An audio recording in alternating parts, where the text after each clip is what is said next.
Hi everyone, this is my first YouTube response, so get right into the questions. What have you learned about research? Well, this first class brought back a lot of long forgotten memories of undergrad and since then of my previous endeavors into research. I had a lot of oh yeah, and that sounds familiar moments. I was very intrigued by the concept of research as a philosophy and dividing it from the morality of right versus wrong. I think that's interesting. Um, I heard about a lot of the research atrocities with regards to the ethics that we discussed in class before, but I never really wondered if there was a set of like universal research guidelines that we have to follow. I honestly learned what the heck HIP is. I will admit I've been to the doctors, I signed off the paper, no idea what I'm signing. But I feel like now I know what it's about, and I think the online modules are really going to help with my understanding of all the ethics behind research. What challenges have I encountered?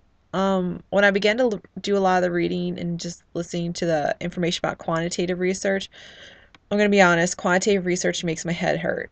Just all the numbers and statistics just boggle my mind. I just kind of want to get to the bottom line. I know it's horrible, but there's no reason to discount their usefulness. I just need to find a way to utilize their information without making my head hurt. So that's my big challenge. And what successes have I had? I think I've narrowed the field of topics down for my project a bit. I teach in a K2 speech language classroom, so a lot of these kids don't know how to speak or have horrible grammar and articulation errors. Um, so I want to focus on how receptive and expressive language deficits impact the process of learning how to read and write. Well, I think more of reading. And I also want to tie in learning disabilities because we're also finding a lot of our students not only have these severe language deficits but learning disabilities as well.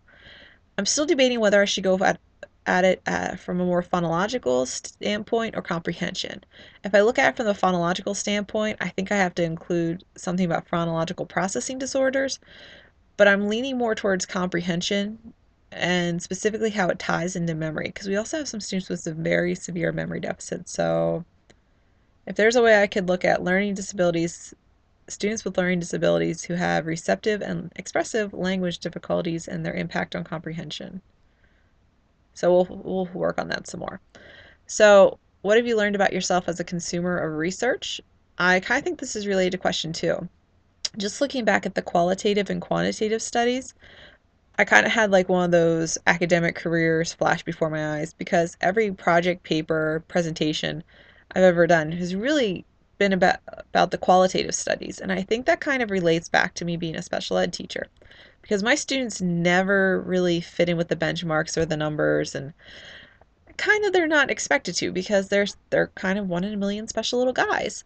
So I think that's why I relate to the qualitative studies more. They're more personal, there's less numbers, and I just kind of feel like I can relate more to what they're getting at.